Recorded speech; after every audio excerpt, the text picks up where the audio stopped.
আজকে বৈশাখ মাসের শুক্লাপক্ষের একাদশী, মৈনী একাদশী।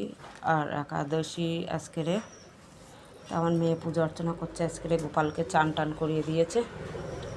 আমার শরীরটা এতটা খারাপ, আমি পাচ্ছিলাম না আসতে, তবুও এসছি, মাদের বাড়ি ছিলাম।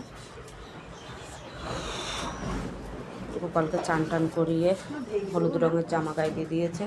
ফল টল নিয়েছিলাম, কলা, কেননা একাদশীর প্রসাদ এখন বানানোর মতন ক্ষমতা এখন নেই আমার। শরীরটা এত পরিমাণে খারাপ লাগছে।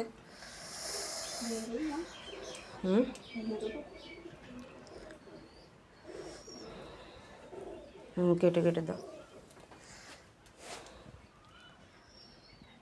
আজকে দিনে একাদশীর ব্রত কথা, একাদশীর মাহাত্ম্য পড়তে হয়, ঈশ্বর প্রার্থনা।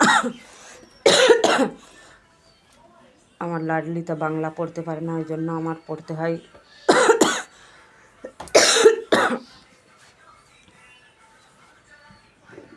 এক তো জ্বর, আর তার মধ্যে আবার আমাদের হাবড়াতে এসে আমার গাড়িতে আবার পায়ে লেগেছে। এখন দেখি কতটা কী হয়, অসুবিধা হচ্ছে, তবুও দাঁড়িয়ে দাঁড়িয়ে রয়েছি, পুজো অর্চনা করছে।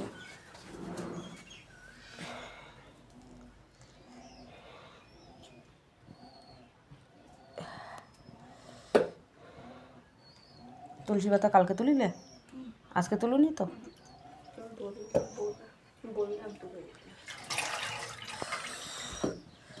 আজকে দিনে মৈনী রূপের, শ্রী বিষ্ণুর মৈনী রূপের অবতার নিয়েছিল, এই জন্য মৈনী রূপের পুজো অর্চনা করতে হয়। তা মৈনী রূপের সব জায়গায় ফটো থাকে না, বড় বড় ইস্কন মন্দিরে ছাড়া, এই জন্য গোপালকে, বিষ্ণুকেও পুজো করা যায়। আর গোপাল আছে, গোপালের চান টান করিয়ে আজকে চন্দন লাগাতে হবে, এটা চন্দন টন্দন সব লাগিয়ে দিয়েছে, সব গুছিয়ে। তুলসী পাতা দাও, দিয়েছে। একটা ছোট্ট পেয়ারা নিয়ে এসেছিলাম মাদের গাছের থেকে, সেটাও দিয়েছি। কলা নিয়ে এসেছিলাম। গীতা পাঠ টাঠ করতে পারবো না, বাংলায় একাদশীর মাহাত্ম্যটা পড়বো, আর হিন্দিতে আমার সব, হিন্দিতেও একাদশীর মাহাত্ম্য আছে, হিন্দিতে একাদশী মাতার আরতি টারতি সব হিন্দিতে। গলা ভালো না, সেইভাবে বই পড়বো দূরের থেকে।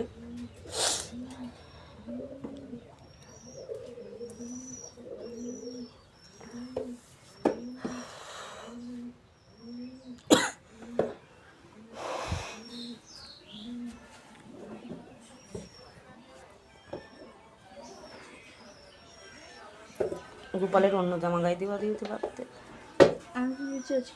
গোপালের অনেক জামা রয়েছে তো, নতুন নতুন। সে আমি জানি, কিন্তু আমি চাইছি কিনা জামা পড়া থেকে জানে তার জন্য। আর দেবে প্রদীপ ধরিয়েছ? হ্যাঁ। কই? লেবে গেছে আজকে, প্রদীপ জ্বলছে না।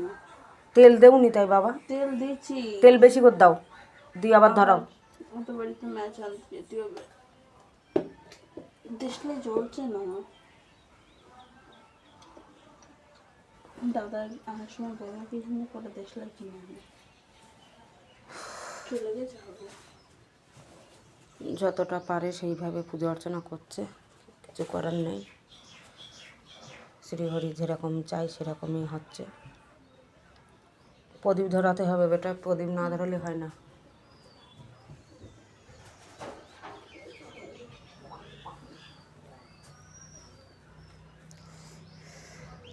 তুলসীতে জল দিয়ে এসছো?